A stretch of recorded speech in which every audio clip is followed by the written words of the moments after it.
kali ini ada soal yang dibahas. Pertama konsep, yang kedua setting topologi, dan lain sebagainya. Yang pertama adalah konsep failover dan load balance. Nah, ketika company atau perusahaan memiliki dua jalur ke internet atau mudahnya memiliki jalur internet dengan menggunakan jalur PSP. Nah, failover ini salah satu aktif, satunya lagi backup. Load balance, dua-duanya aktif secara bersamaan. Itu adalah konsep dari failover load balance. Topologi ini saya sudah menyiapkan sebagian topologinya. Yang kurang adalah kita belum konfigurasikan. Nah, ini kita tambahkan router customer ini.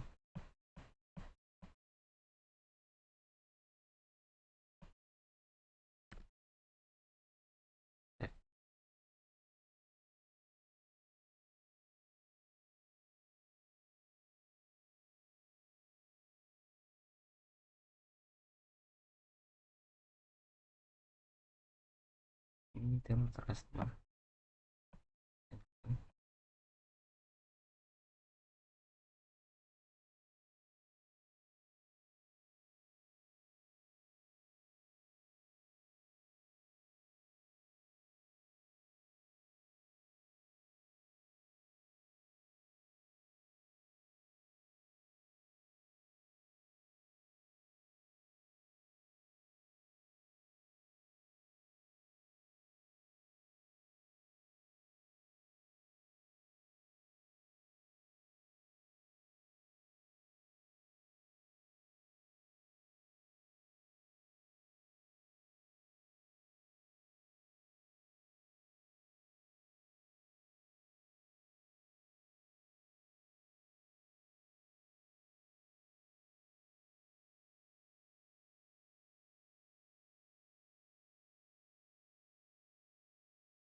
Ini untuk router customer. Ini kita tambah address. Nah, untuk gateway ada untuk gateway yang dari router ini saya akan menggunakan 192. Nah, seperti ini. Untuk service-nya terdua.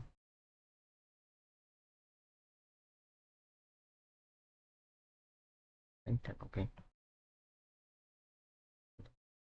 SP yang satunya juga sama.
Enter dulu. Oke.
Ini untuk interface yang mengarah ke router 1. Ini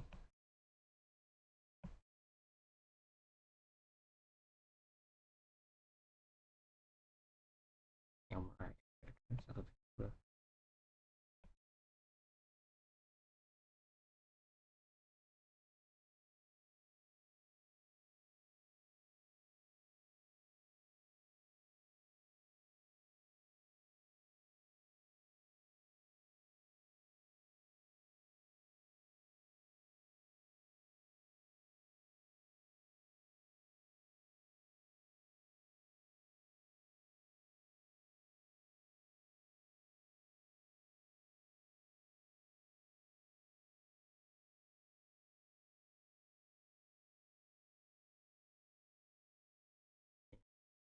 Yang mengarah ke 1. Dan ini sama juga, namun ini mengarah ke enter 2. Ya juga tadi.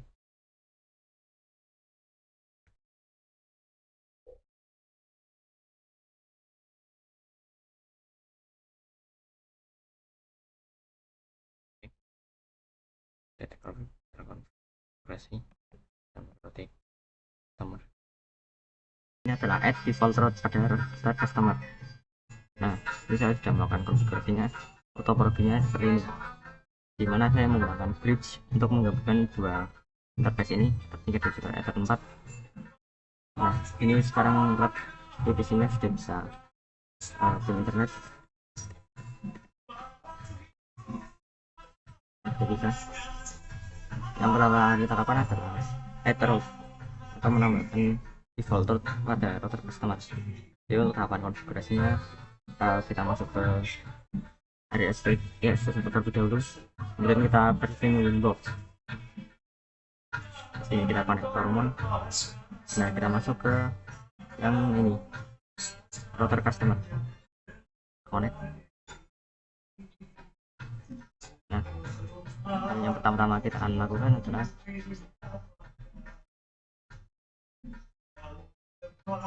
adalah menambahkan default route, yaitu terseperti menu ID kemudian route.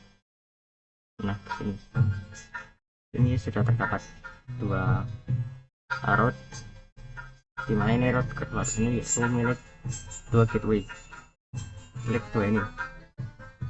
Yang 172 ini milik ESP2 dan yang 192 ini milik ESP1. Dan ini konfigurasikan dua-duanya di sini. Nah, sudah kita akan membuat VCDV bisa ping internet. Nah, itu caranya menggunakan bridge supaya lebih mudah. Coba di konfigurasi bridge. Nah, di sini kita buat bridge-nya terlebih dahulu. Ini saya sudah buat bridge-nya, dan kemudian pergi ke port. Nah, port yang akan kita hubungkan yaitu Ether 3 dan juga Ether 4 untuk menghubungkan dua divisi ini. Nah, kita tambahkan seperti ini. Jika sudah, maka dua-duanya sudah bisa ping dua interface ini sudah bisa bergabung. Nah kemudian kita buat IP address pada router customer, router milik customer, yaitu address. Nah yang ini kita buat yang interface-nya itu bridge. Kemudian sudah kita jadikan di DHCP server. Nah sini kita DHCP setup, kemudian interface-nya ganti menjadi bridge dan ikutilah langkah-langkah berikutnya. Jika sudah, kemudian kita konfigurasi NAT. Untuk konfigurasinya NAT-nya seperti ini. Di sini saya tambahkan dosanya juga, ether 1 dan juga ether 2. Nah, sekarang ini sudah bisa internetan. Oke, jadi itu adalah untuk konfigurasi default route. Berikutnya adalah konfigurasi failover, dimana kita memprioritaskan salah satu dari sebuah ISP ini.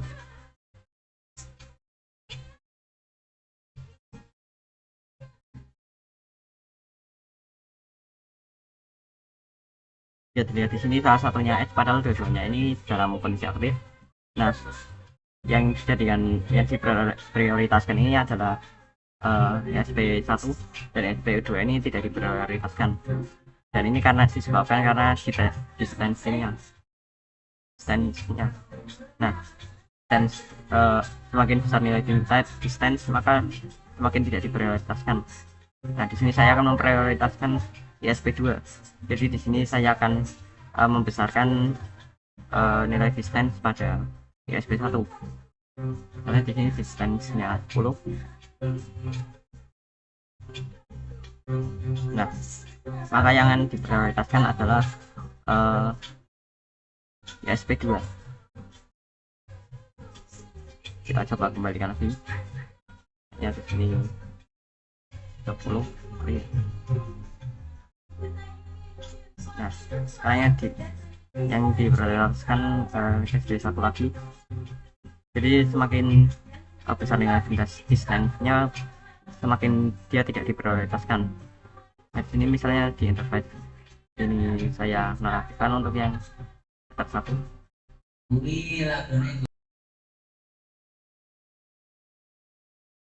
Di sini atas harus saya matikan, maka walaupun ini distance-nya tadi milik SP2 lebih besar, maka tetap saja akan dialihkan ke SP2 karena ya ini disable etap satunya, karena itu dialihkan.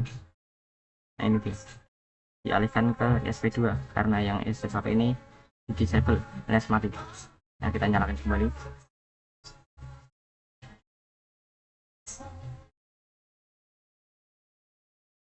Nah maka akan kembali lagi dialihkan ke ISP pertama. Nah yang berikutnya ada cek gateway pada failover. Nah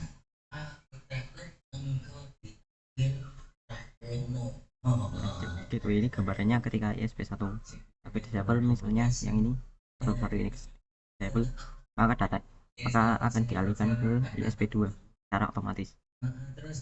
Nah untuk caranya yaitu kita bisa konfigurasikan langsung pada router customer. Pergi ke menu IP route. Nah di sini yang kita tanamkan cek gateway adalah yang satu ini. Nah, untuk cek gateway ini ada dua pilihan, kita pilih ping, kemudian apply. Nah, jika sudah, kita coba ke mikrotik 1 atau ISP1, kita coba disable yang mengarah ke yang mengarah ke customer, yang mengarah ke customer yang kedua, dan yang 1.1. kita coba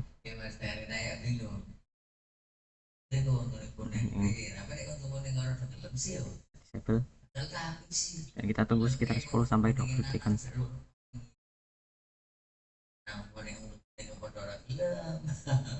Siguro po dhewe iki sak ngerti, tapi ora kalau persen dari ora penanya ngomong resep marian jam karo oksigen kamu ya.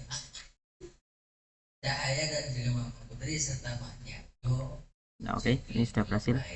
Dimana karena kita disable satu, maka ini dialihkan secara otomatis ke ISP2. Jadi itu adalah konfigurasi check gateway, dimana kita akan mengalihkan suatu koneksi jika salah satu dari gateway itu mengalami masalah. Seperti contohnya, saat gateway ini mengalami masalah, maka ia akan langsung dialihkan ke gateway yang kedua, yang 16.1 ini. Nah yang berikutnya kita akan melakukan konfigurasi load balance ECMP. Nah ini kita lanjut saja pada router customer. Nah ini dua ini kita hapus terlebih dahulu. Nah, kemudian pada IP route kita kembali masuk ya, IP route. Nah ini kita tambahkan baru. Untuk DC address-nya biarkan.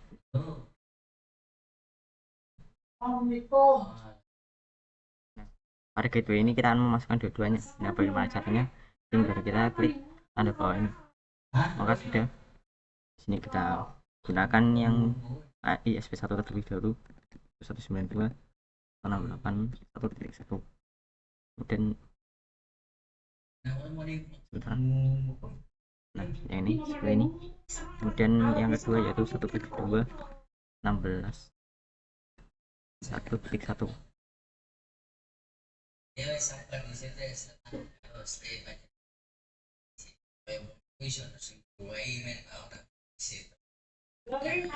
Terima kasih atas informasinya.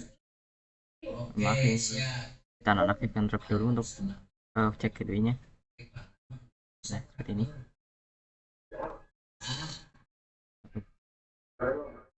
Ini kita yang kedua. Nah yang kedua 1.2.16.1.1. Nah untuk cek gateway-nya seperti yang saya bilang, nonaktifkan saja. Saya sudah klik apply dan oke. Nah maka sudah AS. Kita coba pada VDC, kita nonaktifkan terlebih dahulu.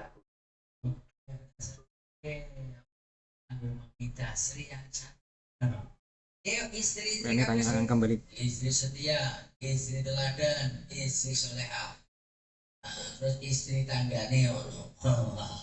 Di sini kita request IP terlebih dahulu secara diajak. Itu kok kira baca musik.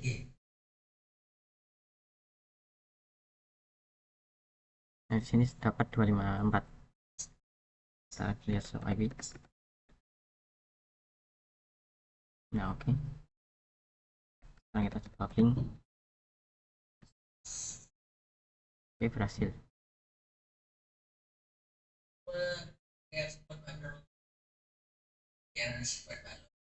Nah, kemudian untuk aplikasi yang ini kita juga coba IP di ACP.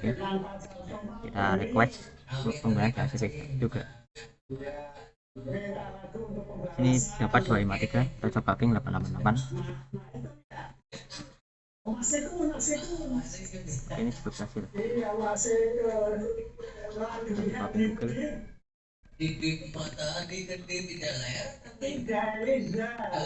Ini cukup berhasil. Kita coba VV1 yang ini.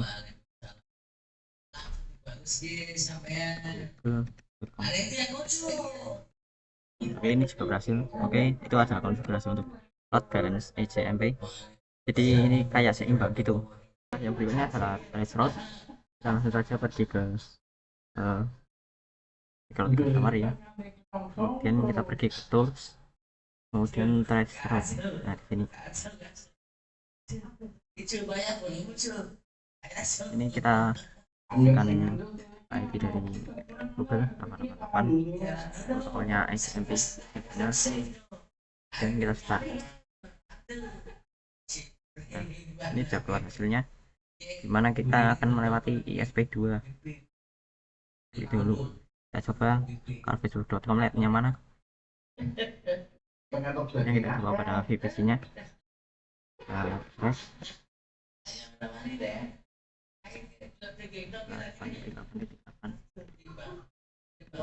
ini lewat ISP1. Kita coba juga VPC2. kita flash kembali ke 8.8. Ini lewat ESP2. Oke, jadi itu saja untuk kasus. Berikutnya adalah kasus berbeda bandwidth pada ISP. Jadi kita akan mengatur kasus terlebih dahulu supaya ISP nya ini beda bandwidth. Di sini misalnya untuk bandwidth dari ISP1 ini 2, dan untuk bandwidth ISP2 ini 8. Jadi ini 1:4. Nah, kita langsung saja praktekkan. Nah, ini kita pergi ke IP router dulu. Nah, yang ini bisa kita edit. Nah, ini 1:4, jadi satunya ini yang 192. Kita hapus saja. Nah, berarti kita nambah lagi supaya jadi 5. Nah, ada 5, 1, 2, 3, 4, 5.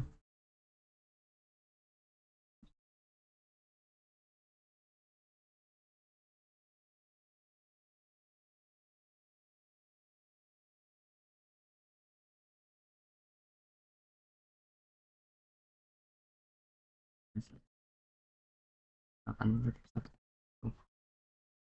kemudian 172, 16, 1. Nah, yang ini juga sama.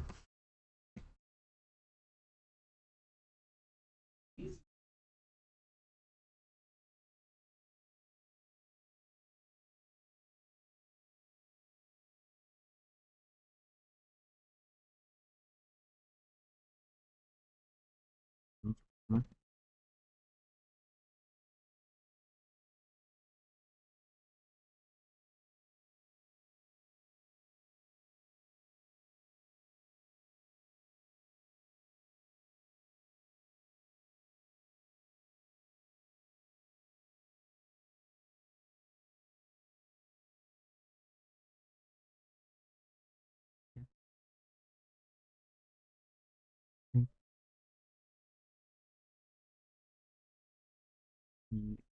Nah, oke. Kita pergi ke tools, kemudian trace route. Nah, di sini kita akan coba yang teman-teman dulu. Start.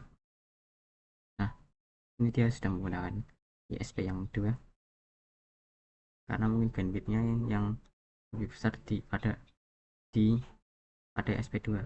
Nah, pada SP2 memang bandwidthnya lebih besar, yang saya bilang 8 di 1:4. Sementara SP itu SP1 hanya 2.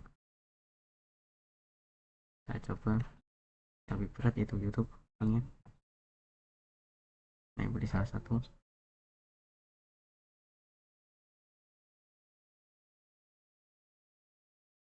Kita start ini. Nah, ini juga sudah menggunakan SP2. Kita coba langsung pada PVC nya. Kita show IP terlebih dulu. Nah, sudah mendapatkan IP. Kita coba 188. Nah, di sini juga sudah menggunakan SP2. Kita coba untuk yang YouTube.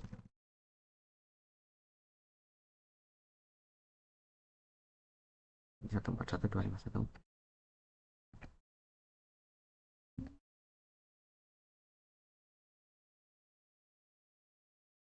Terus 93.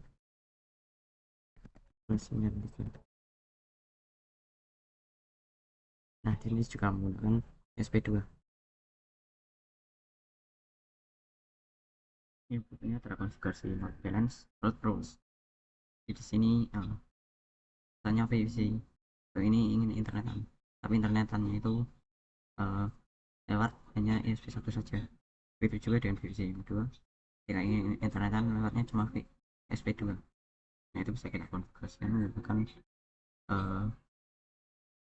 load balance load rules. Jadi kita langsung saja ke MikroTik customer.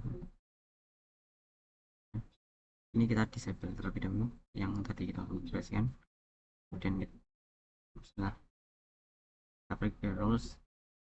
Nah, di sini kita tambahkan untuk SRC address-nya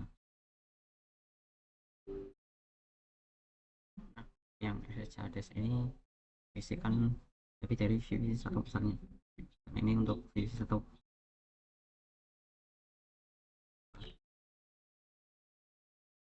Di sini 254.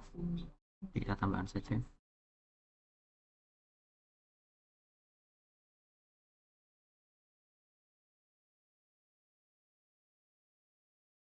Jadi secara mandiri ini VPC 1 dan apply dan open. Kemudian kita tambahkan lagi untuk yang VPC 2. Ini karena DHCP pastinya 253.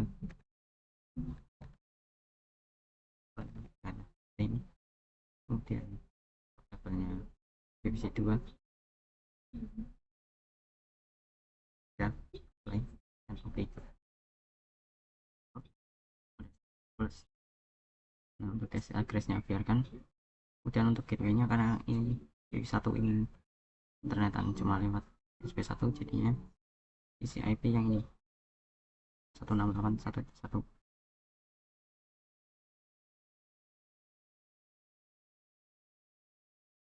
Coba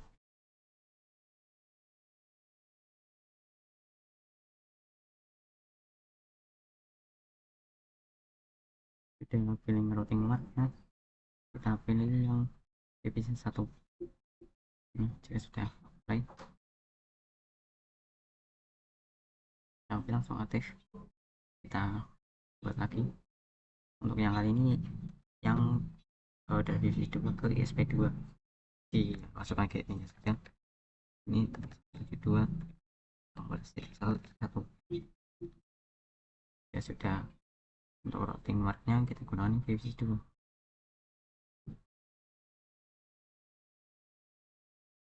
Contohnya ini kita apply oke.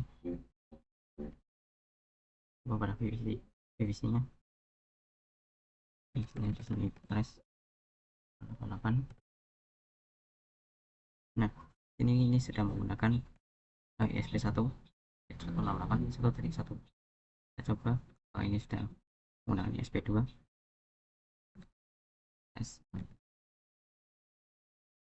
ini juga sudah menggunakan yang ISP kedua, jadi sudah sesuai. Dan yang terakhir adalah konfigurasi load balance firewall manager. Jadi kita langsung saja konfigurasikan pada Micro-T customer. Nah untuk yang ini kita coba disable terlebih dulu,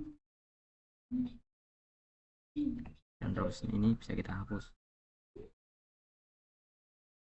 Nah, seperti ini. Untuk konfigurasi load balance manager ini pertama-tama bisa beri ke menu IP firewall, IP kemudian firewall. Nah sini kalian pergi ke menu manager. Ini kita ketik klik tambah.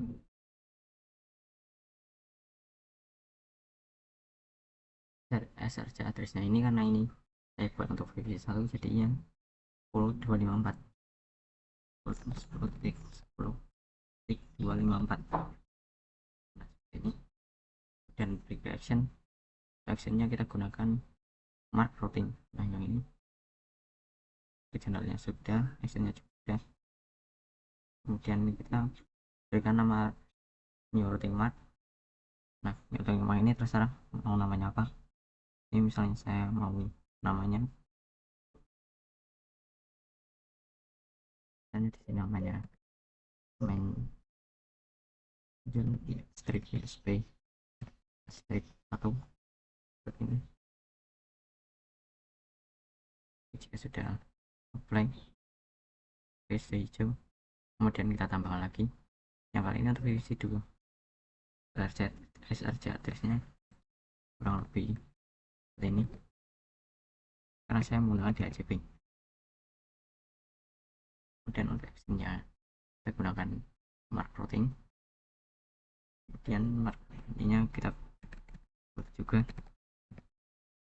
SP2 ini. Ya sudah apply dan oke. Selanjutnya kita konfigurasi routing route. ini kita klik tanda plus, kemudian gateway. Nah di sini ini adalah untuk WiFi 1, jadi kita akan menggunakan gateway yang 192. Nah karena WiFi 1 ini ingin internetan tapi hanya menggunakan ISP1, dimasukkan gateway dari ISP1 92 68 1.1. Nah seperti ini. Kemudian untuk routing marknya bisa gunakan yang Angel ISP1. Ini maaf kurang A, tapi nggak usah dihiraukan. Nah seperti ini ya, sudah play, informasinya langsung AS, dan kita tambahkan lagi. Dan yang ini untuk divisi 2, ini menggunakan milik SP2. Routing marknya kita pilih jadi SP2, kita apply dan oke. Oke, selesai. Kemudian yang terakhir tinggal kita coba pada PVC. Nah pada PVC ini kita coba matcher ini tahun 38. Nah oke, ini lewatnya SP1 pada PVC yang pertama. Jadi ini artinya sudah sesuai. Coba juga untuk yang PVC 2 apakah menggunakan SP2. Ini juga sama, artinya konfigurasinya berhasil. Oke, itu saja yang bisa saya sampaikan. Kurang lebihnya mohon maaf. Saya pamit undur diri. Wassalamualaikum warahmatullahi wabarakatuh.